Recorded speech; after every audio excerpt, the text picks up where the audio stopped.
आज से एक नए सेगमेंट की शुरुआत करें बाबू। उसका नाम है विज्ञान। और विज्ञान के जैसे 3 शाखाएं हैं, भौतिकी है, रसायन शास्त्र है और जीव विज्ञान है। तो आज हम लोग भौतिकी को शुरू कर रहे हैं। भौतिकी में 10वीं क्लास के जब भौतिकी को पढ़िएगा तो उसमें 6 चैप्टर है भारतीय भवन में। तो पहला कंडीशन तो ये कि आपके पास बुक होना चाहिए भारतीय भवन का। 10वीं क्लास के विद्यार्थी जो अगला साल एग्जाम देने जाएगा उसके लिए काफ़ी बेहतर रिवीजन क्लास होगा। इसमें काफ़ी कुछ आपको सीखने के लिए मिलेगा। लेकिन जो जीएस का बच्चा होगा वो उसके लिए भी ये क्लास काफ़ी फ़ायदेमंद होगा। जिसको एकदम लगता है कि हमको कुछ नहीं आता है साइंस में, वो अगर इस सब क्लास को ध्यान से, बस वही हो कि ध्यान से आपको एक एक चीज़ को जितना बात बोलेंगे उसको ध्यान से सुनना है, अमल करना है उसको। तो यकीन मानिए अगर यहाँ से क्वेश्चन आएगा तो आराम से बन जाएगा। और जीएस की दुनिया में अगर 9-10 का साइंस अगर फिजिक्स केमिस्ट्री बायोलॉजी अच्छा से तैयार कर लेते हैं तो हमको लगता है कि अगर 25 क्वेश्चन पूछ रहा है साइंस में तो 20 क्वेश्चन आराम से बना लीजिएगा। तो चलिए शुरू करते हैं। आज हम लोग भौतिकी यानी फिजिक्स शुरू करेंगे। 10 क्लास के बुक में फिजिक्स में जो सबसे पहला चैप्टर है प्रकाश का प्रवर्तन, दूसरा है प्रकाश का अपवर्तन और तीसरा है मानव नेत्र। ये तीनों का संबंध लाइट से है। तो सबसे पहले हमको प्रकाश को जानना होगा कि प्रकाश होता क्या है। तो ये प्रकाश की क्या है, देखिए विज्ञान की वैसी शाखा जिसमें हम लोग प्रकाश के बारे में अध्ययन करते हैं उस शाखा को प्रकाश की कहा जाता है। तो कुल मिलाकर के ये तीनों चैप्टर को अगर आप प्रकाश की कहें तो कोई दिक्कत नहीं है, क्योंकि आपका क्लास अभी छोटा है। जब बड़ा क्लास में जाएगा 11-12 में तो फिर आपको ऑप्टिक्स नामक चैप्टर मिलेगा जिसमें ये सारा चीज़ आपको वहाँ पढ़ने के लिए होगा। तो चलिए हम लोग पहला चैप्टर शुरू करते हैं। उसका नाम है प्रकाश का प्रवर्तन। प्रकाश का प्रवर्तन, इंग्लिश में इसको रिफ्लेक्शन ऑफ लाइट कहते हैं। रिफ्लेक्शन ऑफ लाइट कहा जाता है। तो देखो, प्रवर्तन का मतलब होता है लौटना। जैसे अगर हम कोई बॉल है उसको अगर दीवार में मारेंगे तो दीवार के बाद टकरा करके हमारे पास आएगा, इसको बॉल का परिवर्तन कहा जाएगा। अगर हम बोल रहे हैं बाबू तो अगर दीवार से टकरा करके आवाज़ रिटर्न आ रहा है तो उसको बोलेंगे ध्वनि का परिवर्तन हो रहा है। उसी प्रकार से जब प्रकाश कोई अवरोधक से टकराएगा, कोई दीवार हो गया या तो कोई भी चीज़ हो गया, उससे अगर टकराएगा और टकरा करके उसी माध्यम में अगर लौट जाता है बाबू तो उसको हम लोग परावर्तन बोलते हैं। ध्यान रखना, उसी माध्यम में होना चाहिए। अभी तमाम तरह के जो चीज़ माध्यम क्या होता है, प्रकाश क्या होता है, इसको एक एक करके हम समझाते हैं। तो एक बात तो क्लियर हो गई कि प्रकाश का परिवर्तन कहने का मतलब हो गया कि जब प्रकाश किसी परावर्तक सतह से टकराएगा तो टकरा करके उसी माध्यम में रिटर्न हो जाएगा, लौट जाएगा। तो इसी घटना को प्रकाश का परिवर्तन कहा जाता है। इस चैप्टर का तुम्हारा शीर्षक है। शीर्षक जब भी बनाया जाता है बाबू तो उस चैप्टर के जितनी तरह के जो डायमेंशन होता है उसको समेटने का प्रयास किया जाता है। तो सबसे पहले हम शुरू करते हैं कि भाई प्रकाश की क्या है, प्रकाश किसको कहते हैं, प्रकाश क्या है। अब प्रकाश क्या है? प्रकाश एक कण है, प्रकाश एक ऊर्जा है और प्रकाश एक तरंग है। तरंग में भी यहाँ पे 2 तरह की बात मिलेगा तुम लोग को, अनुप्रस्थ तरंग, विद्युत चुंबकीय तरंग। केवल आप लोग ध्यान से वीडियो को देखिए, एक एक बात समझ में आ जाएगा। प्रकाश के बारे में ये सारे कथन सही है। प्रकाश क्या है? एक कण है, ये भी बात सही है। प्रकाश क्या है? एक प्रकार का ऊर्जा है, ये भी बात, ये 2 और बात सही है। तीसरा, प्रकाश क्या है? एक तरंग है, क्योंकि प्रकाश एक तरंग के भांति व्यवहार करता है। और तरंग में भी देखिएगा तो यह अनुप्रस्थ तरंग की तरह व्यवहार करता है जब माध्यम में आता है तब, और जब माध्यम में नहीं होता है तो यह अनुचुंबकीय तरंग की तरह व्यवहार करता है। इस सारे तमाम तरह की जो बात है इसको हम एक एक करके समझाते, ध्यान से सुनना है। शुरुआती दौर में जितना अच्छा से आप प्रकाश को समझिएगा उतना आसानी से आप प्रकाश के परिवर्तन, अपवर्तन और तीसरा चैप्टर को आसानी से समझने में आपको मदद मिलेगा। तो हम लोग को सबसे पहले क्लियर कर लेना है कि आखिरकार तरंग क्या होती है। यहीं से चलते हैं हम लोग, तब हम लोग कण भी बताएंगे, फिर ऊर्जा बताएंगे। तो सबसे पहले देख लेते हैं कि भाई तरंग क्या होता है। इसको इंग्लिश में वेव कहते हैं। हमारे साथ आप चाहें तो शॉर्ट नोट बनाते चल सकते हैं, क्योंकि हम कोशिश करेंगे लिख लिख करके सारा चीज को पढ़ाया जाए।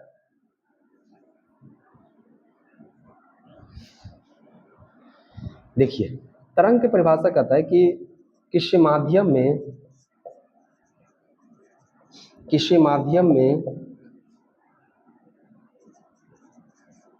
उत्पन्न विक्षोभ को तरंग कहा जाता है।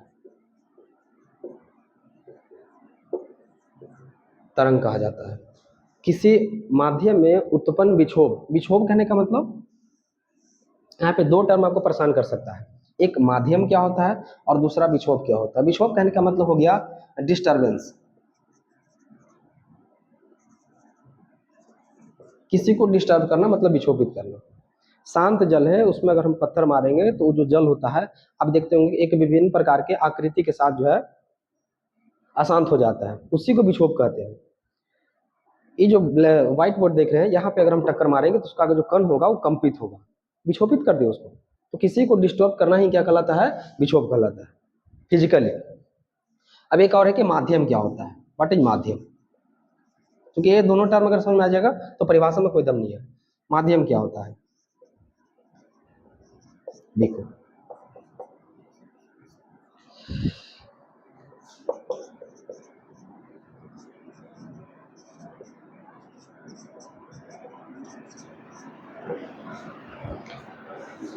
तरंग, तरंग छोड़िए, ऊर्जा, ऊर्जा जिस कण की सवारी करके आगे बढ़ता है उसी कण को माध्यम कहा जाता है। मतलब फिर सुनो ध्यान से, तरंग हो या तो ऊर्जा हो या तो प्रकाश हो, उसको गमन करने के लिए कण की आवश्यकता होती है, माध्यम की आवश्यकता होती है। उसी कण को यहाँ माध्यम कहा गया है। यह माध्यम ठोस हो सकता है, द्रव हो सकता है, या क्या हो सकता है, गैस हो सकता है। फिर से सुनो ध्यान से, माध्यम क्या है बाबू, ऊर्जा को संचरित होने के लिए जिस वस्तु की, जिस कण की आवश्यकता होती है उसी कण को माध्यम कहा जाता है। यह माध्यम ठोस हो सकता है, द्रव हो सकता है, गैस हो सकता है। ये तीनों में ठोस है या तो द्रव या तो गैस है, केवल अणु का संरचना, परमाणु का संरचना, यही सब जो है इसको अंतर करता है। अगर नजदीक नजदीक है तो उसको ठोस कर देंगे, अगर दूर दूर है तो उसको द्रव कर देंगे, और बेलगाम है बहुत दूर दूर तो उसको हम लोग क्या कर देंगे, गैस कर देंगे। एक एग्जाम्पल और आता है, एक आप लोग सुनते होंगे निर्वात, निर्वात जिसको आप शून्य भी कहते हैं, शून्य भी कहा जाता है। तो क्या निर्वात को हम लोग माध्यम नहीं कहेंगे, नहीं, क्योंकि वहां कोई कण नहीं होता है। वैसे स्थान जहां से सारा पूरे चीजों को हटा दे, ना वहाँ कोई कण है ना हवा है, कुछ भी नहीं है, तो उस जगह को हम लोग वैक्यूम यानी कि क्या बोलेंगे बाबू, निर्वात बोलेंगे। तो निर्वात माध्यम नहीं, माध्यम या तो ठोस हो सकता है, द्रव हो सकता है, तो गैस हो सकता है। तो अब जरा परिभाषा को पढ़ते हैं। किसी माध्यम में उत्पन्न विक्षोभ को तरंग कहा जाता है। वह माध्यम ठोस हो सकता है, द्रव हो सकता है, गैस हो सकता है। हम बोल रहे हैं तो आसपास में आवाज गूंज रहा है, तो आसपास में जो हवा है गैसीय माध्यम में, वहां जो कण है बाबू, वह हमारी ध्वनि ऊर्जा को संचरित कर रही है, आगे बढ़ाने का काम कर रही है। तो एक बात तो क्लियर हो गया कि तरंग किसको कहते हैं बाबू, तो माध्यम में उत्पन्न विक्षोभ डिस्टर्बेंस को क्या कहा जाता है, तरंग। और तरंग एक प्रकार का ऊर्जा है, तरंग एक प्रकार का क्या है बाबू, ऊर्जा है। ऊर्जा के बदौलत हम कोई काम कर पाते हैं। अगर एनर्जी जिसको समझने में दिक्कत हो रहा है, आगे बहुत दिक्कत होगा, थोड़ा सा एनर्जी को फील कीजिए। जैसे कभी को लगता है कि हम लोग बहुत कमजोर फील कर रहे हैं, या तो ऊर्जा के और भी तुमको मिलेगा, जैसे उष्मा हो गया, प्रकाश हो गया, एक तो तरंग है ही, तरंग है ही। ऊर्जा के बहुत से रूप है, लेकिन ऊर्जा दिखेगा तुमको नहीं, लेकिन है। इसका मतलब जैसे आपको गर्मी लगता है, या तो कोई गर्म वस्तु को अगर आप छूते हैं तो आपका हाथ जल जाता है, आप कहाँ ऊर्जा था वो दिखा नहीं, लेकिन हाथ जल गया, यानी उष्मा के रूप में आपके ऊपर इफेक्ट डाल दिया। प्रकाश देखिए, प्रकाश से विटामिन डी मिलता है, तमाम तरह की चीज मिलता है। प्रकाश से जो सोलर प्लेट देख रहे हैं वो ऊर्जा लेता है और उसको विद्युत में चेंज कर देता है। तो पूरे दुनिया में ऊर्जा का ट्रांसफॉर्मेशन ही है जो सारा दुनिया को संचालित कर रहा है। एक ऊर्जा दूसरी ऊर्जा में कन्वर्ट हो रहा है। हम लोग खाना खा रहे हैं, वहां से ऊर्जा प्राप्त कर रहे हैं, हम बोल रहे हैं उसमें ऊर्जा खर्च हो रहा है। हम बोल रहे हैं तो हम क्या करेंगे, हमारे अंदर का जो यांत्रिक जो ऊर्जाएं हैं, ये या तो बोलने में यानी कि ध्वनि ऊर्जा में परिवर्तित हो रहा है। तो पूरे ब्रह्मांड जो है यह ऊर्जा का स्थानांतर पर ही चल रहा है। जिस दिन यह स्थानांतर रुक जाएगा एक से दूसरा में, यकीन मानिए सब कुछ खत्म। तो ऊर्जा क्या है, यह अदृश्य चीजें होती है, इसी के बदौलत ही आप कोई कार्य कर पाते हैं। कार्य करने की क्षमता कोई ऊर्जा कहा जाता है, इसका परिभाषा इसका है कि अगर आपके अंदर ऊर्जा है तो कार्य कर सकते हैं। और इस दुनिया में मतलब हजारों प्रकार के ऊर्जा का रूप है, हजारों प्रकार के। तो अभी केवल हम एक पे चर्चा करेंगे कि बताओ तरंग एक प्रकार का क्या है बाबू, ऊर्जा है, ठीक है। तो थोड़ा और आगे बढ़ो।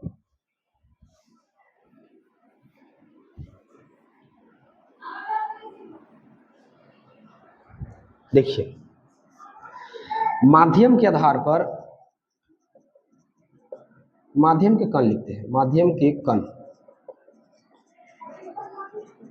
के आधार पर तरंग दो प्रकार के होते हैं। माध्यम के कण के आधार पर तरंग दो प्रकार के होते हैं। कौन कौन? पहला अनुप्रस्थ तरंग, दूसरा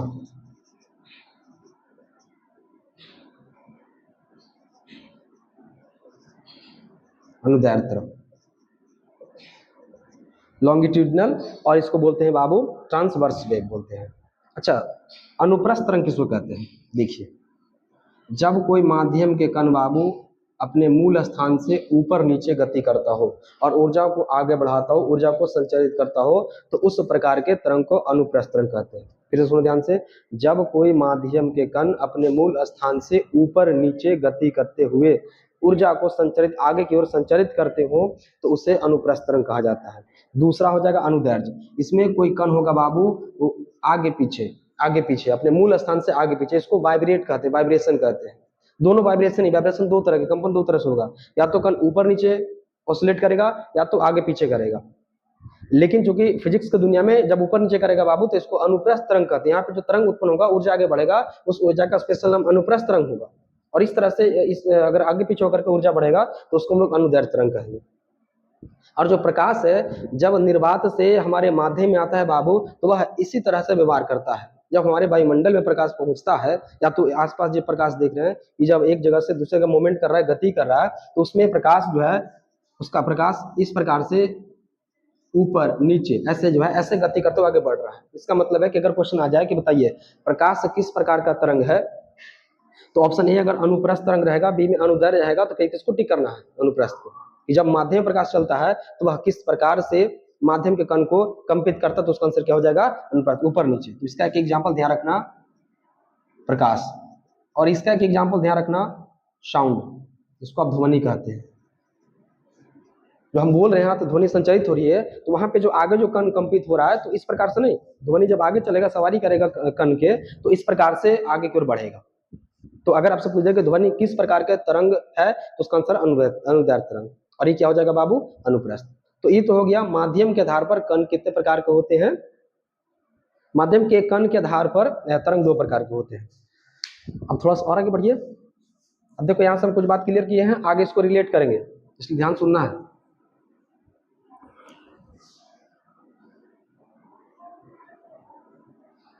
माध्यम के कण के गति देख लिए, उसके आधार पर मिल गया आपको।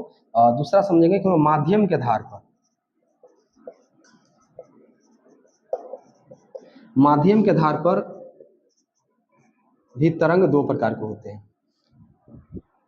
माध्यम के आधार पर तरंग कितने प्रकार के? दो प्रकार के होते हैं। कौन कौन? पहला यांत्रिक तरंग, दूसरा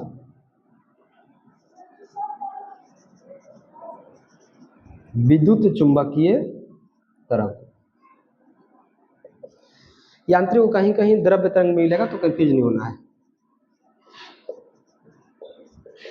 द्रव्य कहने का मतलब बाबू पदार्थ, यहाँ पे लिक्विड नहीं। द्रव्य कहने का मतलब है क्या समझना है? पदार्थ। ठोस हो सकता है, द्रव हो सकता है, गैस हो सकता है। और दूसरा क्या है बाबू? विद्युत चुंबकीय तरंग।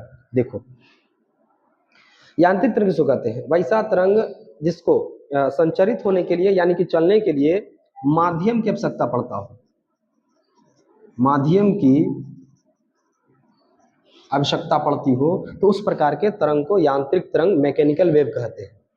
लेकिन वैसा तरंग जिसको गमन करने के लिए माध्यम की आवश्यकता नहीं पड़ती हो, उस तरह के तरंग को क्या कहते हैं बाबू? विद्युत चुंबकीय तरंग। इसका मतलब क्या हुआ? इसका मतलब हो गया कि इस प्रकार के तरंग निर्वात में भी गमन कर सकता है, और कहाँ गमन कर सकता है? माध्यम में भी गमन कर सकता है। मतलब ये पावरफुल है। माध्यम मिले तो ठीक है, तो छोटा वाला हो गया। लेकिन जो माध्यम न मिलकर के मतलब निर्वात में भी चीरते फाड़ते आगे बढ़ जाता हो, तो उस तरह के तरंग को हम लोग क्या देंगे बाबू? नाम विद्युत चुंबकीय तरंग कहेंगे उसको। ये निर्वात में भी चलने की क्षमता रखता है। माध्यम में तो कण के सहारे आगे बढ़ रहा है, और माध्यम में कण के सहारे बढ़ेगा बाबू, तो कण के दो प्रकार की गति बताएं। एक ऊपर नीचे हो सकता है, आगे पीछे हो सकता है। तो माध्यम के कण की गति के अनुसार जो आगे माध्यम में, उसको तो हम लोग तरंग को दो प्रकार बांट सकते हैं, एगो अनुदैर्ध्य, एगो अनुप्रस्थ हो गया।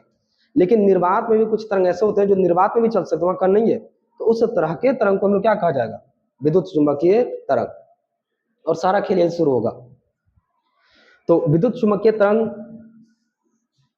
का परिभाषा तो देख लिया, लेकिन हम जान लेते हैं कि आखिरकार कौन कौन है जो विद्युत चुम्बकीय तरंग है। तो इसकी संख्या 8 है। बस 8 को पकड़ लीजिए, बाकी जो ही बच जाएगा उस सबको टिक कर देना यांत्रिक तरंग। कौन कौन सा 8 है देखो, इसको समझते हैं। यहां तो कोई दिक्कत?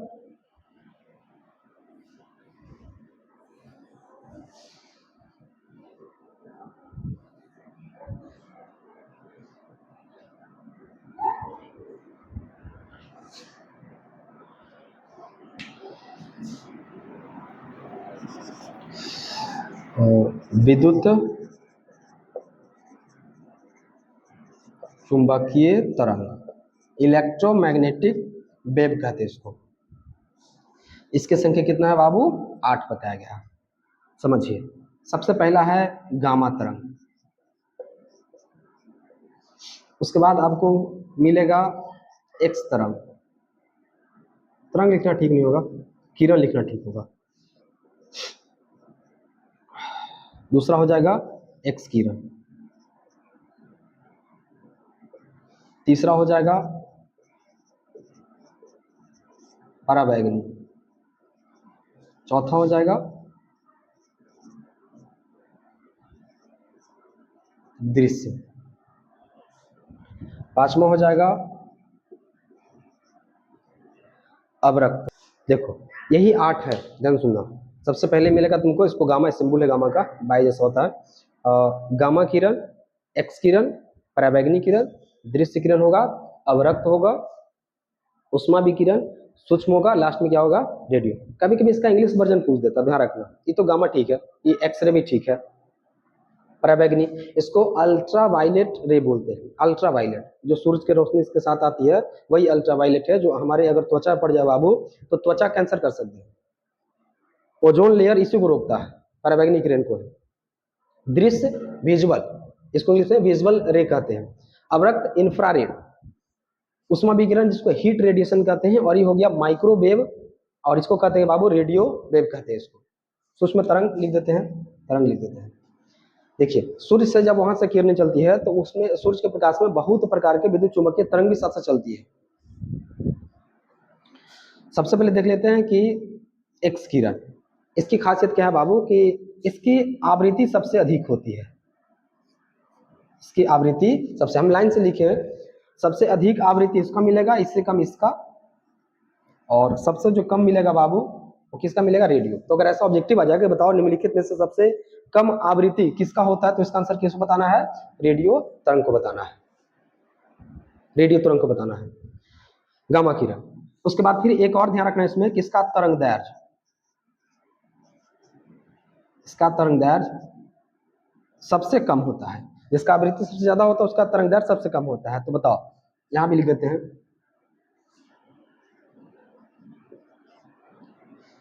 यहाँ पे आवृत्ति इसका सबसे कम, लेकिन तरंग दैर्ध्य क्या होगा?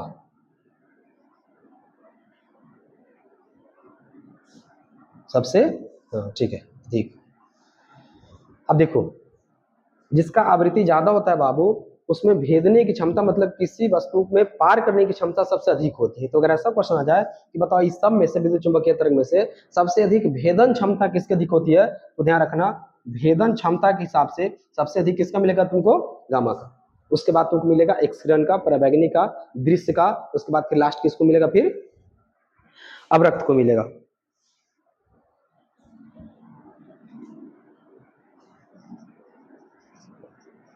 इसकी खोज किए थे बैकुरल, वैज्ञानिक का नाम था बैकुरल।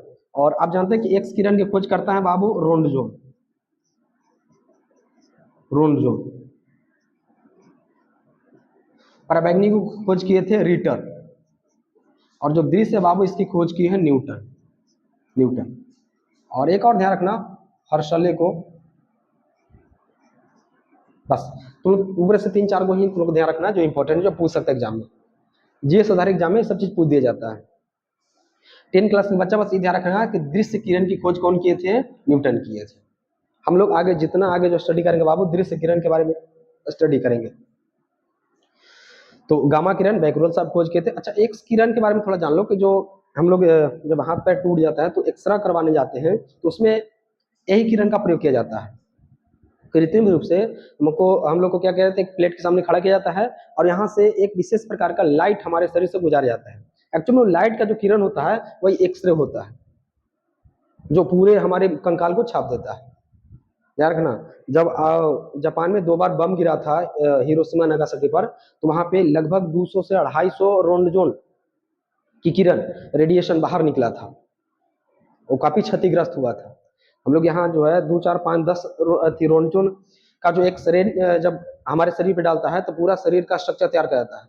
और जब 200 और 250 रोंडजोन जब किसी के शरीर से गुजरेगा बाबू, तो पूरे तरीका से शरीर में एकदम पूरा होल बना देगा, इतना घातक था वो। फिर अगला कौन है, पराबैंगनी। पराबैंगनी के बारे में से क्या पूछ सकता है कि ओजोन जो परत है बाबू, वह सूर्य से आने वाले किस प्रकार के किरण को रोकता है, उसका आंसर क्या हो जाएगा, अल्ट्रा वायलेट रे, जिसको हम लोग पराबैंगनी कहते हैं। अगर ये आ जाएगा बाबू तो त्वचा कैंसर, मोतियाबिंद जैसा बीमारी पराबैंगनी के कारण ही होता है। फिर दृश्य किरण, इसको विजुअल लाइट कहते हैं, जो आपको देखने में हेल्प कर रहा है, जो आपके आसपास जो सूर्य की रोशनी आ रही है बाबू, वही सब कौन है, दृश्य। और इसी लाइट के बारे में, इसी दृश्य प्रकाश के बारे में सबसे पहली बार कौन बताए थे, न्यूटन बताए थे। आगे समझिए अवरक्त, इसको इंफ्रारेड भी कहते हैं इंग्लिश में, हर्सले खोज किए थे। और इसका उपयोग मुख्यतः जो फिल्म वगैरह बनाने में किया जाता है, जो पीछे फोटोग्राफी वो सब होता है, इसमें अवरक्त किरण का ही प्रयोग किया जाता है। तो ऊपर से 4 आपके लिए बहुत जरूरी इंपॉर्टेंट है, बाकी उष्मा विकिरण, हीट रेडिएशन ध्यान रखना है, सूक्ष्म तरंग और रेडियो तरंग। अब यहाँ पे जो 2 टर्म आवृत्ति और तरंगदैर्घ्य आपको बताया गया है कि सबसे ज्यादा आवृत्ति इसका और तरंग इसका, तो थोड़ा सा बताया था कि आवृत्ति क्या होता है। देखो, आवृत्ति कहता है कि अगर 1 सेकंड में कोई कण कितना कंपित होता है, ऊपर नीचे, 2 तरह से कंपित हो सकता है, ऊपर नीचे, या तो एक कंपन दाएं बाएं हो सकता है। तो इसका कंडीशन है कि अगर कोई भी माध्यम के कण 1 सेकंड में जितनी बार कंपन होती है, उसी संख्या को आवृत्ति कहा जाता है। इसका मतलब क्या हो गया, एग्जाम्पल समझाते हैं लोग को। जैसे मान लेते हैं कि एक इस प्रकार से अनुप्रस्थ तरंग है, और दूसरा एग्जाम्पल है, देखिए सपोज कीजिए कि यहां से यहां तक इस सबको ट्रेवल करने में 1 सेकंड लगा। तो पहला डायग्राम देखिए, दूसरा देखिए, आवृत्ति ज्यादा किसमें है, मतलब कि 1 सेकंड में अधिक बार कंपित कौन हो गया है, ये फर्स्ट वाला दिख रहा है। इसका मतलब है कि इस तरह का स्ट्रक्चर में यहाँ पे जो देख रहे हैं बाबू, यहाँ पे आवृत्ति इसकी ज्यादा होगी, इसकी क्या होगा, कम होगा। अच्छा, तो तरंगदैर्घ्य क्या होता है, आवृत्ति को हम लोग सूचित करते हैं, इसका ऐसा ही मात्रा होता है हर्ट्ज। ये सब यहाँ पूछ दिया जाता है कि आवृत्ति का ऐसा ही मात्रा क्या होता है, हर्ट्ज होता है। दूसरा समझते हैं कि तरंगदैर्घ्य क्या होता है। तरंगदैर्घ्य देखो, यहां से यहां एक राउंड हुआ, अभी आधा कंपन हुआ, यहां से यहां, ये यानी एक सर्कल को पूरा करने में, इसको कट कीजिएगा तो एक सर्कल हो जाएगा। ये जो पूरा लेंथ होगा बाबू यहां से यहां तक, इसी पूरे लेंथ को हम लोग तरंगदैर्घ्य कहते हैं। परिभाषा क्या बोलेंगे, एक कंपन में कण द्वारा तय की गया, तो तरंग द्वारा तय की गई लंबाई को हम लोग क्या कहते हैं बाबू, तरंगदैर्घ्य कहते हैं। फिर सुन ध्यान से, एक कंपन में या तो आगे पीछे हो या तो ऊपर नीचे हो, एक कंपन में तरंग द्वारा तय की गई लंबाई को ही क्या कहते हैं, तरंगदैर्घ्य कहते हैं। अर्थात एक प्रकार की लंबाई है, इसको लैम्डा से सूचित करते हैं। किसे दिखाते हैं बाबू, लैम्डा से। अब देखो, जितना ज्यादा फ्रीक्वेंसी, मतलब जितना ज्यादा आवृत्ति रहेगा बाबू, उसका लैम्डा उतना ही छोटा होगा। ये दोनों में एकदम व्युत्पन्नपाती है। अगर जिसका लैम्डा ज्यादा, इसका मतलब है कि दूर दूर जा रहा है बाबू, तो फ्रीक्वेंसी शून्य कम जाएगा, और जिसका फ्रीक्वेंसी कम होगा वही किसी चीज को भेद पाएगा। जिसका फ्रीक्वेंसी ज्यादा, इसका मतलब कि लैम्डा बहुत बड़ा है, वो जाकर टकराएगा, वो अंदर जा ही नहीं पाएगा। तो ये दोनों को लेकर के ध्यान रखना, इस बात को यहाँ पे एक हम फॉर्मूला लिख देते हैं कि तरंग की ऊर्जा समानुपाती होगा आवृत्ति के, और यह व्युत्क्रमानुपाती होगा बाबू 1/तरंगदैर्घ्य का, 1/तरंगदैर्घ्य का।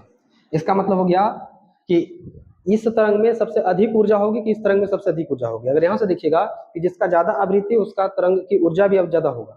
यहाँ पे ज्यादा फ्रीक्वेंसी दिख रहा है, यहाँ पे कम दिख रहा है आवृत्ति, इसका मतलब है कि यहाँ पे ज्यादा ऊर्जा होगा, ज्यादा भेद पाएगा, ये ज्यादा दूर तक जा पाएगा।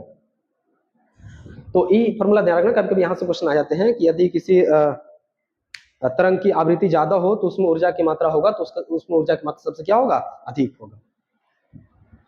तो अब थोड़ा वापस आते हैं, अब हम लोग जो प्रकाश पे थे, ये सब बेसिक जानकारी आपको दे देना जरूरी था। तो अब हम लोग वापस आते हैं प्रकाश पे, इसको आपको शॉर्ट नोट बनाते हैं, तो साथ साथ लिख लेना है, नहीं तो फिर आप आसानी से वीडियो आराम से देखिए और सब समझ में आ जाएगा।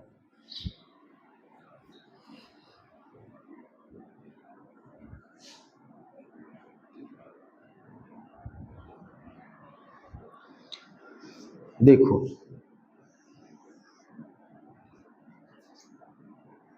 यह है पृथ्वी और यहाँ ले लेते हैं सूर्य। लगभग पृथ्वी से ऊपर जाएगा तो 100 किलोमीटर के आसपास पृथ्वी का गुरुत्वाकर्षण काम करता है, मतलब यहाँ तक धूल कण को रोक सकता है, यही तक आपका पृथ्वी का प्रभाव होता है गुरुत्वाकर्षण का, जहाँ पे आपको धूल कण वगैरह सबसे दर्शन होगा। और यही एक्चुअली माध्यम का भी काम करता है, गैसीय माध्यम है। देखिए सूर्य से बहुत से रोशनी निकल रहा है बाबू, और बहुत हाईली, लगभग सूर्य का औसतन तापमान 6000 डिग्री सेल्सियस होता है, औसतन, बीच में तो 15000 होता है। तो यहाँ से जब किरणें निकलती है तो इधर पूरा का पूरा निर्वात है, निर्वात में भी ट्रेवल कर जाती है। अब जब निर्वात में ट्रेवल कर गई बाबू प्रकाश, तो आप कह सकते हैं कि प्रकाश दिस प्रकाश एक विद्युत चुंबकीय तरंग है। विद्युत चुंबकीय क्या है बाबू? तरंग है। क्यों? क्योंकि निर्वात में चल रहा है। तो अभी जो पहले में लिखे थे कि प्रकाश क्या है, तो अगर वहां से एक कंडीशन ये देख सकते हैं कि प्रकाश एक विद्युत चुंबकीय तरंग है, तो कोई दिक्कत नहीं, क्योंकि निर्वात में गमन करते हुए आ रहा है। जब ये माध्यम में आएगा बाबू, जब माध्यम आएगा तब कैसे चलेगा? क्योंकि माध्यम का नेचर अलग होता है। माध्यम आएगा तो यह यांत्रिक कहला जाएगा। तो यांत्रिक में कौन सा होगा? तो अभी तो बताएं कि यह जब माध्यम आएगा बाबू, तो कण को ऊपर नीचे इस प्रकार से, ऊपर नीचे ऊपर नीचे ऊपर नीचे इस प्रकार से गति करते हुए आएगा। इसका मतलब जब ऊपर नीचे गति कर रहा है तो यह अनुप्रस्थ तरंग की तरह व्यवहार करेगा। इसका मतलब है कि जब माध्यम आएगा बाबू, तो विद्युत चुंबकीय तरंग किस तरह के व्यवहार करेगा? तो यह व्यवहार करेगा अनुप्रस्थ तरंग की तरह, यानी कि ये भी कंडीशन सही है। प्रकाश क्या है? प्रकाश एक अनुप्रस्थ तरंग है, लेकिन कहां पे? माध्यम में। प्रकाश क्या है? विद्युत चुंबकीय तरंग है, लेकिन कहां पे? निर्वात में। दोनों बात सही है।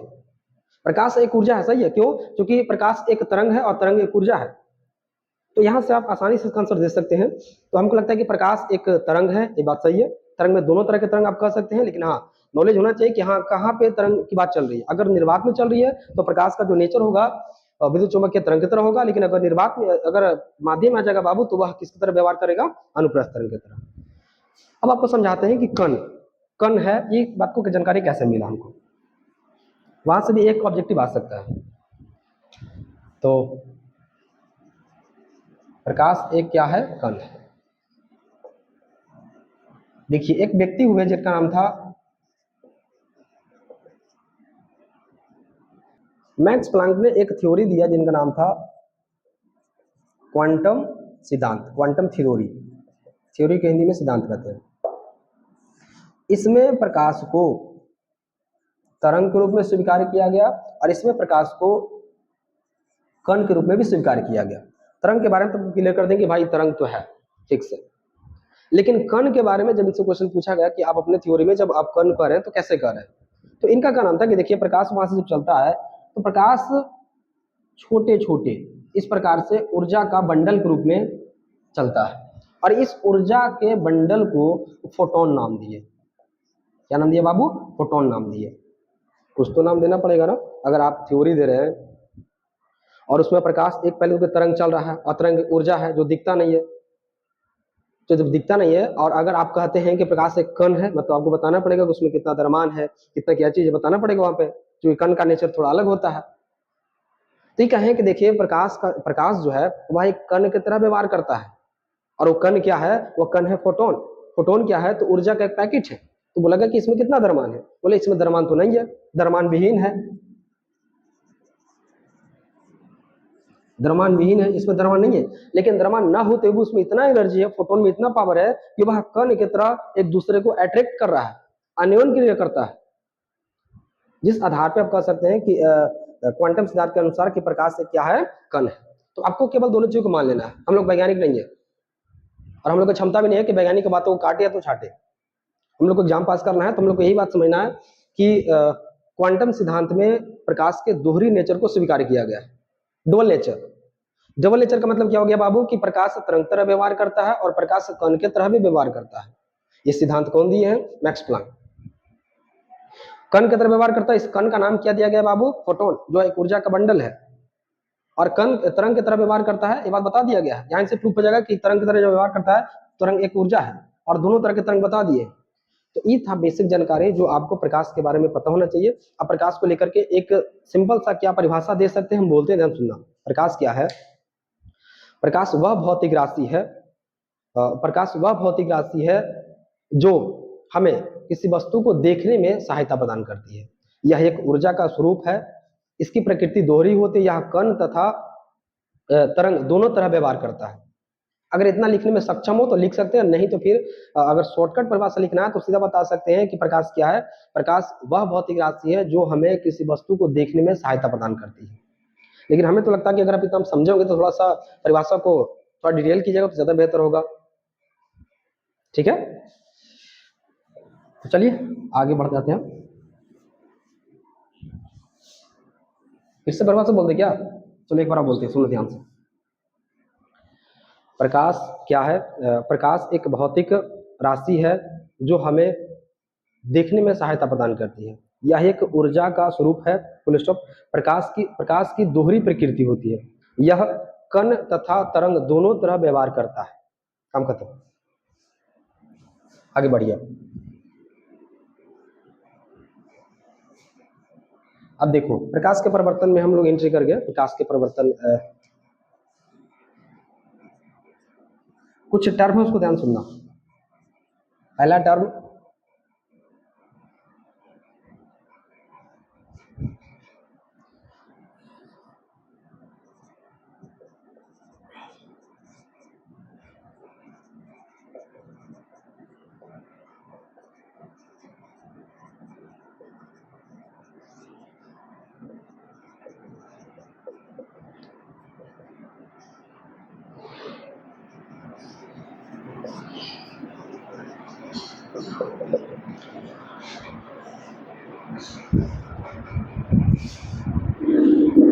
पारदर्शी पदार्थ, दूसरा पारभासी, अपारदर्शी, और तीसरा है पारभासी पदार्थ।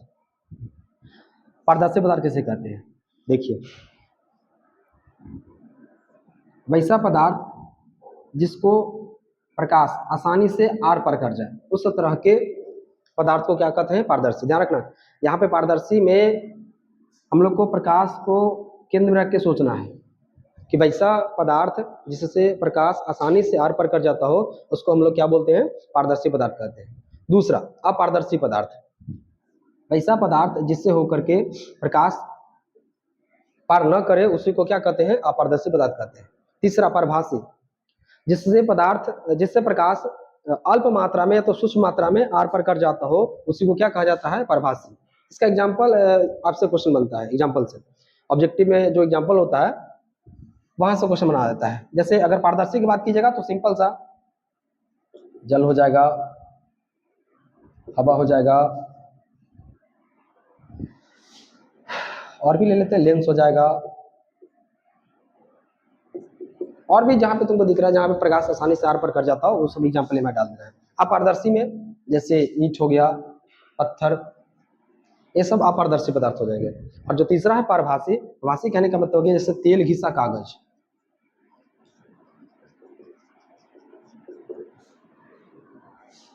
ब्लड,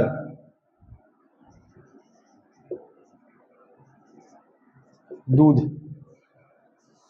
ये सब चीज जैसे आसान पूरा पूरा पार ना हो। अगर हम 10 किरण भेज रहे हैं बाबू, उसमें से 2-4 किरण बाहर निकल रहा, तो इस तरह के पदार्थ को हम लोग क्या कहेंगे? पारभासी कहेंगे। नेक्स्ट,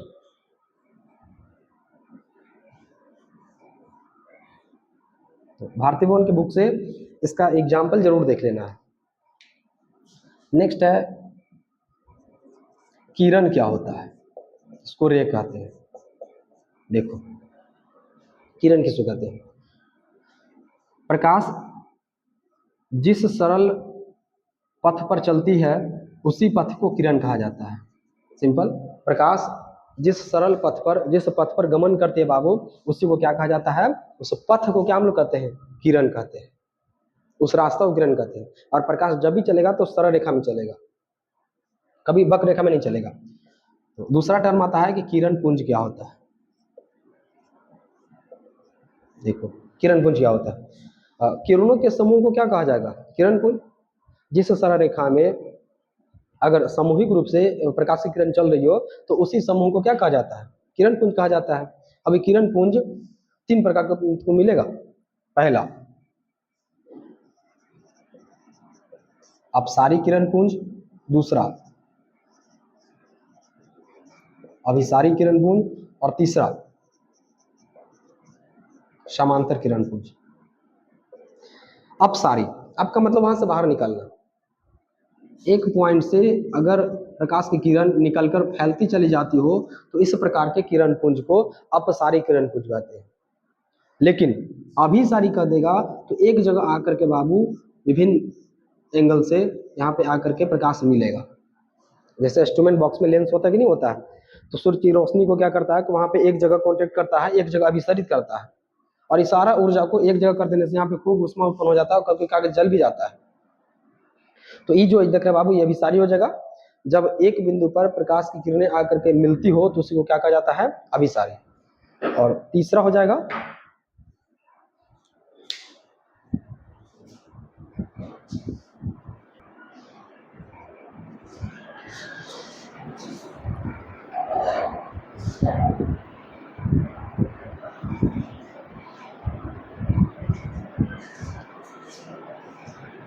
तो चलो, तो तीसरा क्या? समांतर किरण। समांतर किरण कहने का मतलब हो गया बाबू कि जब प्रकाश की किरण एक दूसरे के साथ समांतर रूप से गमन करते हुए आगे बढ़ती हो तो उसी को क्या कहा जाता है? समांतर किरण पुंज। ध्यान रखना, किरण पुंज में किरण एक नहीं होना चाहिए, समूह में होना चाहिए, 2 4 6 8 होना चाहिए। अब उसका नेचर देके पता करना है कि भाई वो एक जगह से निकल रहा है। यहाँ पे एरो का बहुत महत्व होता है। अगर इस तरह के एरो बाबू तो समझना कि यहाँ से बाहर निकल रहा है, लेकिन यही चीज है। लेकिन अगर देखो एरो अंदर की इशारा करे, इसका मतलब हो गया के अंदर। अभी जब भी कभी डायग्राम वगैरह आगे बनाएंगे तो एरो का विशेष महत्व होगा। एरो से अगर नहीं बनाया, सब कुछ सही था, नंबर कट जाएगा। अभी देखो समांतर देख लिए, अनंत से कोई भी चीज आएगा बाबू, अनंत से, तो ऐसा मान लिया जाता है कि यहाँ से आने वाली प्रकाश की किरण हम तक आते आते समांतर हो जाती है। ये बात में कितना सच्चाई है, कितना सच्चाई नहीं है, इसको थोड़ा समझो। जिसका नाम है अनंत, मतलब जिसका अंत नहीं है, अंत नहीं है। जैसे सूर्य से प्रकाश आ रहा है बाबू, तो हम तक आते थे, मान लेते हैं कि प्रकाश कैसे हो गया है? समांतर हो गया है। तो 2 कंडीशन है कि अगर समांतर किरण पुंज अगर इस प्रकार से जा रहा है, समांतर किरण से जा रहा है बाबू, तो ये कहाँ मिलेगा? तो ऐसा हम मान लेते हैं कि यहाँ अनंत पे जाके क्या हो जाएगा? मिल जाएगा, इन्फिनाइट पे, अनंत पे। दूसरा उल्टा करो कि जब अनंत से कोई वस्तु आ रहा है तो हम तक आते आते कैसे हो जाएगा? समांतर हो जाएगा। तो दोनों बात दोनों बैठाओ। अब चूंकि ये हम भी जान रहे हैं कि ये दोनों अगर मान के चलो कि समांतर है तो ये दूरी मेंटेन करके चल रहा है कि यहाँ 5 सेकंड है तो यहाँ सॉरी 5 मीटर है तो यहाँ भी 5 मीटर, यहाँ 5 मीटर है। तो हम भी जान रहे हैं कि तो कभी मिल ही नहीं सकता। लेकिन जब उस तरह के जब साइंस से बात कीजिएगा और खास करके मैथ में बात कीजिएगा तो यहाँ कह देते कि ठीक है, हम भी जान रहे हैं कि ये दोनों का आपस में नहीं मिलेगा, तो नहीं मिलने के लिए एक शब्द ला दिया है, उसका नाम क्या? अनंत। चलो जाओ भाई, अनंत पर मिलेगा, मतलब केवल कहने के लिए कि हाँ चलो मिल गया। कहाँ मिला? अनंत पर। हम ये भी जानते हैं कि अनंत मतलब कोई उसका अंत नहीं है। तो अगर इस तरह के अगर आ जाएगा ऑब्जेक्टिव कि बताइए समांतर जो किरण होती है वह कहाँ मिलती है, तो उसका आंसर क्या हो जाएगा? अनंत पे। चलो मान लेते हैं, हम भी सही उधर भी सही। और अनंत से आती प्रकाश किरण हम तक आते आते कैसे रिएक्ट करेगा बाबू? तो हम तक आते तो वह समांतर रूप से रिएक्ट करेगा। ठीक है,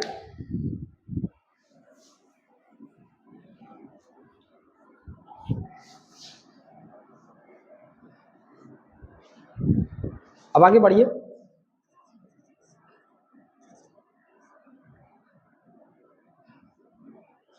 दीप्तमान वस्तु, प्रदीप्त छोड़ दीजिए।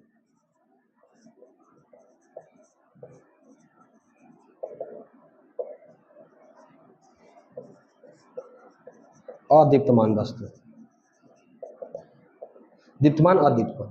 दीप्तमान कहने का मतलब हो गया बाबू कि वैसा कोई वस्तु है जहां से प्रकाश निकल रही हो, उसमें क्षमता हो, वहां से प्रकाश निकल सके, तो उस तरह के वस्तु को क्या कहा जाएगा? दीप्तमान। वैसी वस्तु जिससे स्वतः प्रकाश निकलती हो उसे ही दीप्तमान वस्तु कहा जाता है। जैसे लालटेन, जैसे सूर्य, ये सब के सब किसका एग्जाम्पल हो जाएगा बाबू? दीप्तमान का। चंद्रमा दीप्तमान नहीं है बल्कि अदीप्तमान है। चंद्रमा हो गया, ग्रह हो गया, और भी ईंट पत्थर बाकी तो आप देख ही रहे। जिससे प्रकाश नहीं निकलता उसी को क्या कहा जाएगा? अदीप्तमान कहा जाएगा। चंद्रमा जो आपको चमकता हुआ दिखता है बाबू, एक्चुअल में उस सूर्य से यहाँ अगर पृथ्वी है, सन है और मून है, तो यहाँ से लाइट यहाँ पड़ता है और यहाँ से रिफ्लेक्ट होकर के हमारी आंखों तक पड़ता है, तब हम उसको देख पाते हैं। हालांकि कैसे हम लोग किसी वस्तु को देखते हैं और प्रकाश कैसे हेल्प करता है उसको आगे हम समझाएंगे। लेकिन ये समझिए कि चंद्रमा का अपना लाइट नहीं है, कहीं और से वो चमक ले रहा है। तो बुक में जो भारतीय होम पहला पेज में जो अपसारी अभिसारी दिया गया है उसको एक बार जल्दी से देखिए, फिर आगे बढ़ाते हैं। अब जो हमको आगे बढ़ाना है, परावर्तन के नियम।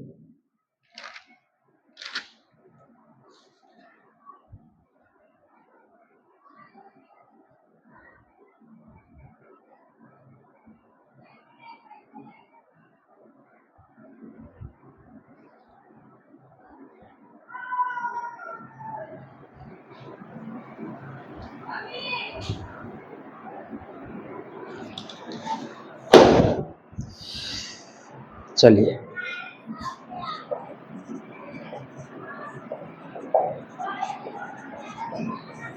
परावर्तन का नियम देखिए। परावर्तन क्या होता है बता दिए थे बाबू। गेंद का परिवर्तन, ध्वनि का परिवर्तन, प्रकाश का परिवर्तन। ध्यान रखना इसमें माध्यम नहीं चेंज होना चाहिए। अगर यहाँ पे कोई वस्तु है बाबू, अगर प्रकाश भेजे इस प्रकार से, हवा इधर और इधर जल है, तो यहाँ से ऐसे भेजे और टक्कर किया और इसी में एक में लौट गया, इसी को बोलते हैं कि एक ही माध्यम में लौटा है।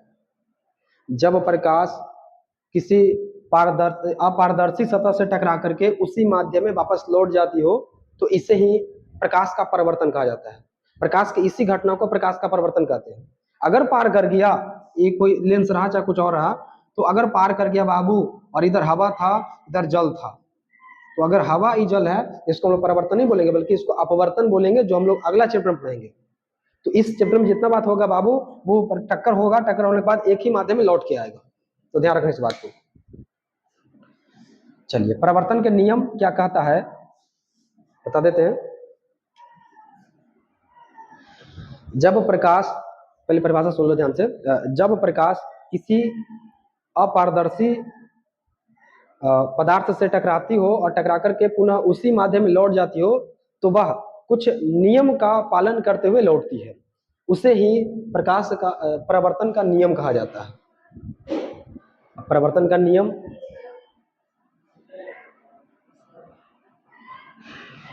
देखिए, परावर्तन दो प्रकार से हो सकता है।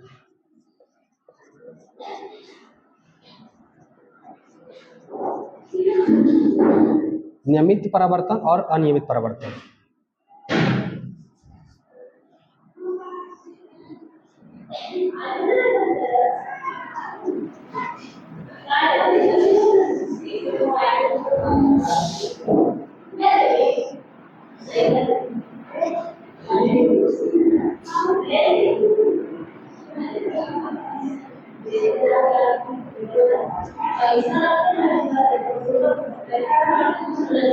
चलो देखो, देखिए ये परावर्तक सतह है और इसमें ये परावर्तक सतह है। इसमें परावर्तक सतह सरल है और इसमें वक्र है। जब परावर्तन की क्रिया एक सरल सतह से होता है बाबू, तो एक निश्चित नियम का पालन करते हुए प्रकाश लौटती है, इसी को नियमित परावर्तन कहते हैं। और अनियमित परावर्तन कहने का मतलब हो गया कि जब प्रकाश की किरण जब वक्र सतह से टकराती है और टकरा करके परावर्तित होती है तो उसी को अनियमित परावर्तन कहते हैं। इसमें कोई नियम का फॉलो नहीं होता है, कभी देखो यहाँ से टकरा कर यहाँ से निकल रहा है, कभी यहाँ से निकल रहा है, कभी यहाँ से निकल रहा है, लेकिन इसमें नहीं होता है। आगे बुक में जितना स्टडी करेंगे बाबू सब के सब नियमित परिवर्तन होगा। हम लोग जितना आगे प्रूफ वगैरह जो भी चीज करेंगे वो सब के सब नियमित परिवर्तन होगा। लेकिन हाँ, परिवर्तन दो तरीके से हो सकता है, एक नियमित, दूसरा क्या होगा अनियमित। अगर सरल रेखा पे होगा तो नियमित होगा और अगर वक्र पे होगा, टेढ़ा मेढ़ा पे होगा तो क्या हो जाएगा अनियमित होगा। हम लोग इस संसार में जो भी वस्तु को देख पाते हैं बाबू सब परिवर्तन का देन है। तो ये तो कहना उचित नहीं होगा कि सारा परिवर्तन नियमित ही होता है। कभी देखिए कि अब दीवार देखिए या तो फिर फर्श देखिए या तो फिर ऊपर जो भी देखिए, सब एक तल में थोड़ी ना है, कोई ऊंचा कोई नीचा है, लेकिन फिर भी हम लोग देख पाते नहीं पाते हैं। लेकिन चूंकि हम लोग को पढ़ना है तो पढ़ने के लिहाज से हमारे दिमाग में सब कुछ फिट ठीक ठाक बैठ जाए, उसके लिए हम लोग नियमित परिवर्तन को ही फॉलो करके पढ़ेंगे। ठीक है,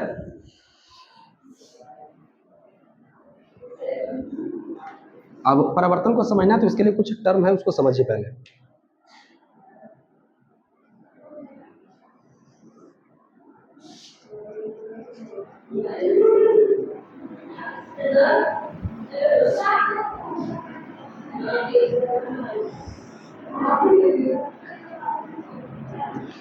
देखिए हम एक किरण लिए हैं प्रकाश की, और ये है बाबू परावर्तक सतह। ध्यान रखना चाहिए बाबू, यह अपारदर्शी होना चाहिए, पार नहीं करना चाहिए, इसीलिए नीचे से ऐसे डॉट दिए या तो पेंट किया हुआ है। आ रहा है किरण बाबू परावर्तक सतह पर, इसको बोलेंगे हम लोग आपतित किरण, इसको बोलेंगे परावर्तित किरण। लौट आया ना, आपतित परावर्तक से टकराया, रिटर्न हुआ उसी माध्यम में परावर्तित किरण। जहां पे आपतित किरण आकर के पड़ा उसको हम लोग बोलेंगे बाबू आपतन बिंदु। और यहां से एक काल्पनिक रेखा हम लोग खींचते हैं ऊपर की ओर, इसको बोलते हैं अभिलंब। अभिलंब, अब पहले इतना ही समझ लो ध्यान से। देखिए प्रकाश की किरण जिस अपारदर्शी सतह पर टकराती है उसी को परावर्तक सतह कहते हैं। ये पहला चीज हो गया परावर्तक सतह का परिभाषा। दूसरा आपतित किरण, परावर्तक सतह पर आकर पड़ने वाली किरण को आपतित किरण कहते हैं। तीसरा परावर्तित किरण, परावर्तक सतह से टकराकर लौटने वाली किरण, उसी माध्यम में लौटने वाली किरण को परावर्तित किरण कहा जाता है। अगला आपतन बिंदु, परावर्तक सतह के जिस बिंदु पर आपतित किरण आकर पड़ती है उसी को आपतन बिंदु कहा जाता है। अगला अभिलंब, आपतन बिंदु से, एक मिनट, परावर्तक सतह पर स्थित आपतन बिंदु से लंबवत खींचे गए लंब को, उसी को क्या कहा जाता है, अभिलंब कहा जाता है। इसको एन से दिखाते हैं नॉर्मल। अब देखो यहाँ पे कुछ कोण बन रहा है, एंगल, और यहाँ पे कुछ कोण बन रहा है, इसको बोलते हैं बाबू आपतन कोण, और इसको बोलते हैं हम लोग परावर्तन कोण। इसको हम लोग आई से डिनोट करते हैं, इसको आर से। क्यों करते हैं वो आपके बस की बात नहीं है ना, हमारे बस की बात है, बस मान लेना कि अभिलंब और आपतित किरण के बीच बना कोण को आपतन कोण कहते हैं, इसको आई से सूचित किया जाता है। दूसरा, अभिलंब तथा परावर्तित किरण के बीच बना कोण को परावर्तन कोण कहते हैं, इसको आर से डिनोट करते हैं। तो इतना बात पहले आपको पता होना चाहिए, तभी आपको परावर्तन के नियम समझ में आएगा। तो दिक्कत, तो इसको आप जल्दी से छाप लीजिए।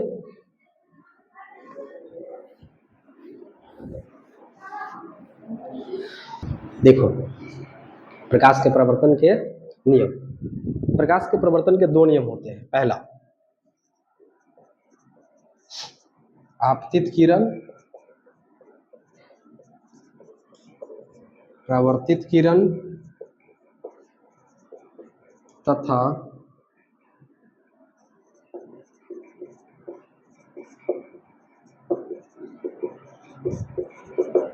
खींचा गया अभिलंब,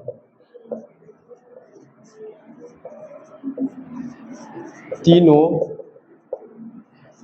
एक ही समतल में होते हैं। दूसरा नियम,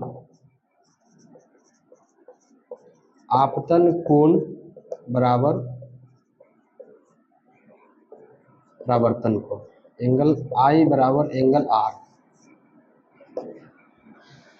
देखिए प्रकाश के परावर्तन के दो नियम होते हैं। पहला नियम क्या बताना है, आपतित किरण परावर्तित किरण तथा आपतन बिंदु पर खींचा गया अभिलंब तीनों एक ही समतल में होते हैं। इसको जरा डायग्राम समझने का प्रयास करते हैं।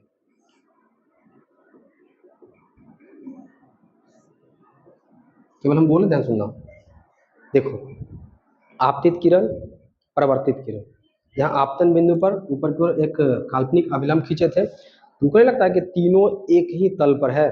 अगर इस तल को हटा दिया जाए तो सारा मैटर खत्म। तो आपतित किरण, परावर्तित किरण तथा आपतन बिंदु पर खींचा गया अभिलंब तीनों एक ही प्लेन में होते हैं, तीनों एक ही समतल में होते हैं। और दूसरा, आपतन कोण बराबर परावर्तन कोण, इसका मतलब यहाँ पे आई और आर आपस में क्या होंगे? बराबर होंगे। ये फिक्स है, परावर्तन का नियम है। एंगल आई बराबर, ये मतलब प्रकृति का ही नेचर है कि आपतन कोण बराबर परावर्तन कोण। अगर यहाँ पे बाबू 30 डिग्री है तो परावर्तन कोण भी कितना ठहरेगा? 30 ठहरेगा। आगे न्यूमेरिकल में इसका काम देगा। अगर इस एंगल को आप झुकाते चल जाएंगे बाबू तो उधर का एंगल भी झुकते चल जाएगा, ऐसे होते चल जाएगा। अगर इस एंगल को बढ़ाते चल जाएंगे तो इस ए भी एंगल बढ़ता चल जाएगा। और अगर इस एंगल को बढ़ाते बढ़ाते बढ़ाते बढ़ाते और अभिलंब के समझ सापेक्ष घटाते घटाते अगर अभिलंब पे ही कर देगा बाबू तो जीरो हो जाएगा करते करते। मैक्सिमम आप यहाँ तक ला करके 180 कर सकते हैं, सॉरी 90 कर सकते हैं। तो जितना नीचे लाएगा उतना इधर से भी फैल के निकलेगा और जितना इसको सटाइएगा उतना ही आ जाएगा। और एक कंडीशन आएगा बाबू कि जब अभिलंब से डालिएगा तो 0 डिग्री एंगल बताएगा, एंगल आई एंगल आर दोनों 0 हो जाएगा, क्योंकि सब कुछ खत्म। तो आगे बढ़िए। अगर एग्जाम में आ जाएगा कि प्रकाश के परावर्तन के नियम को लिखे तो यही 2 नियम लिखना है। लेकिन अगर थोड़ा बड़ा मार्क्स में आ जाएगा या तो ऐसा आ जाएगा कि प्रकाश के परावर्तन किसे कहते हैं तो उसका आंसर सीधा बताना है बाबू कि जब प्रकाश की किरण किसी परावर्तक सतह से टकराती है और टकरा कर वह पुनः उसी माध्यम में लौट जाती है तो प्रकाश की इस घटना को प्रकाश का परावर्तन कहते हैं। प्रकाश के पैराग्राफ चेंज करना, प्रकाश के परावर्तन के 2 नियम होते हैं जो निम्नलिखित है। नंबर 1 नंबर 2 कर देना, आपका फुल मार्क्स मिल जाएगा। ठीक है, और ये सब छोटी छोटी गलती नहीं करना है, बड़ा जटिल चीज तो पढ़ाएंगे ही लेकिन इस सब चीज को इग्नोर नहीं करना है। कैसा नहीं कि अच्छा ये तो हल्का है तो इसको क्या करें, केवल बातों को ध्यान से सुनते चलना है। और बुक में जितना तरह के जो बात है एक एक चीज को हम यहाँ पे चर्चा कर देंगे। तो लोग बुक में आगे जो पढ़ना है प्रकाश के परिवर्तन की एक बार रीडिंग कर लीजिए और छोटे बड़े टर्म में से, तब हम लोग प्रतिबिंब को पढ़ते हैं।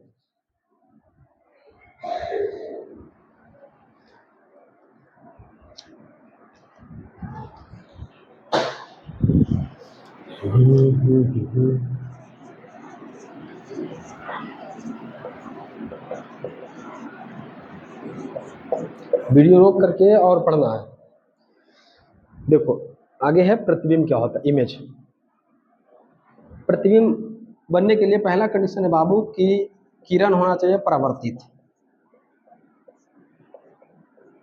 और वो कम से कम 2। सुनो ध्यान से, प्रतिबिंब किसे कहते हैं उससे पहले समझो कि प्रतिबिंब बनने के लिए क्या क्या सब चाहिए। प्रतिबिंब बनने के लिए बाबू पहले प्रकाश चाहिए, लेकिन कौन सा प्रकाश? आपतित कि परावर्तित? इसका आंसर है परावर्तित। कितना? 2 से अधिक रहेगा बेहतर है, लेकिन कम से कम 2 प्रतिबिंब आवश्यक है। तो प्रतिबिंब क्या आपतित किरण से बना जा सकता है? नहीं। प्रतिबिंब जब भी बनेगा बाबू तो परावर्तित किरण से बनेगा, या तो सेकंड चैप्टर पढ़ेंगे तो अपवर्तित किरण से बनेगा। कम से कम कितना? 2। तो परिभाषा बता देते हैं आपको।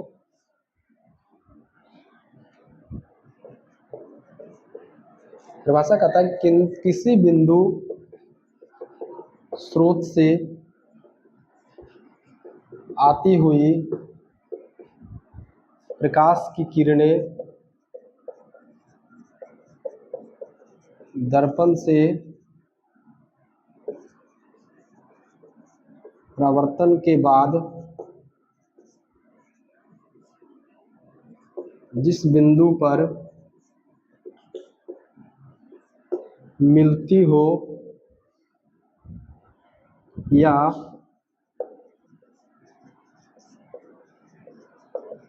मिलती हुई प्रतीत होती हो उसे उस बिंदु स्रोत का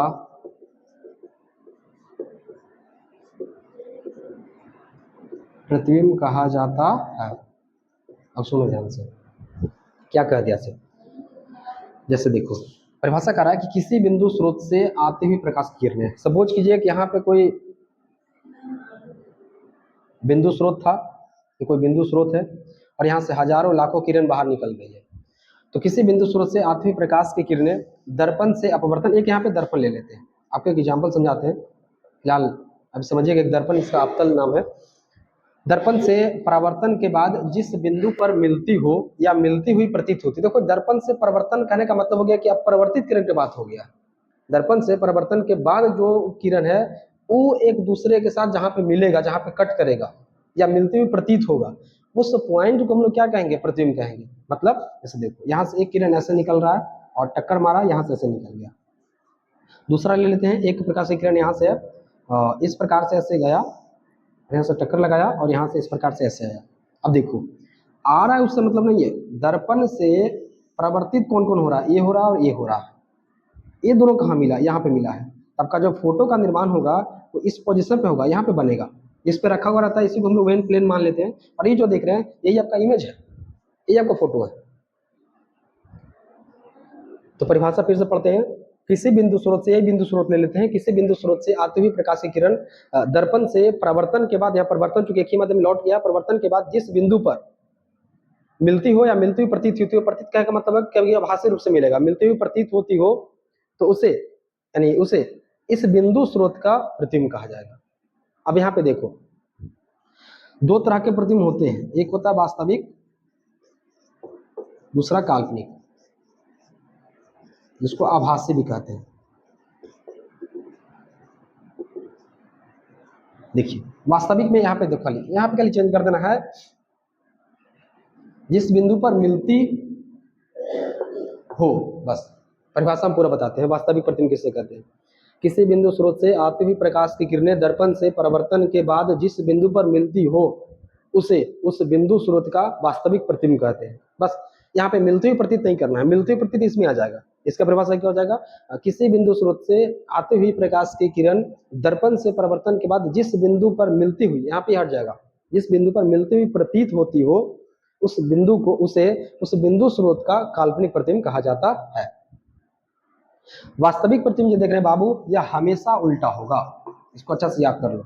और जो काल्पनिक होगा, आगे जितना पढ़िएगा, काल्पनिक हमेशा सीधा होगा, वस्तु के सापेक्ष एकदम सीधा होगा। और जो उल्टा होता है बाबू, वह प्रधान अक्ष से नीचे बनेगा, तो आगे बताएंगे तुम लोग को। उल्टा है यानी वास्तविक है, वास्तविक प्रतिबिंब को हम लोग पर्दे पर प्राप्त कर सकते हैं, जबकि काल्पनिक प्रतिबिंब को कभी भी हम लोग पर्दे पर प्राप्त नहीं कर सकते हैं। तो आप लोग जो इमेज देखते हैं फोटो, तो अगर वास्तविक प्रतिबिंब है तो भैया उसको पर्दा पर प्राप्त किया जा सकता है, और अगर काल्पनिक तो उसको पर्दा पर प्राप्त नहीं किया जा सकता। क्लियर? तो हमको इतना प्रतिबिंब आपको समझा दिया गया। अब आगे जो हम लोग को पढ़ना है कि इमेज कैसे बनता है, तो इमेज बनने के लिए कुछ कंडीशंस है, कुछ शर्त है, उसको हम लोग को सबसे पहले समझना है। तो आज की क्लास से यहीं रह देते हैं, कल से हम लोग जो है जो डायग्राम है, किरण आरेख है, उसको समझने का प्रयास करेंगे, और किस किस कौन सा पोजीशन होगा, क्योंकि वहीं से प्रश्न ज़्यादा आते हैं कि वस्तु को कहाँ रखेगी, कहाँ उसकी प्रकृति होगा, उसका इमेज कैसा होगा, उसका नेचर क्या होगा, वो तमाम तरह के अलग अलग पोजीशन में रह करके उत्तल अवतल में आपसे क्वेश्चन पूछा जाता है। अगले क्लास में हम लोग वहाँ से कवर करेंगे। ठीक है।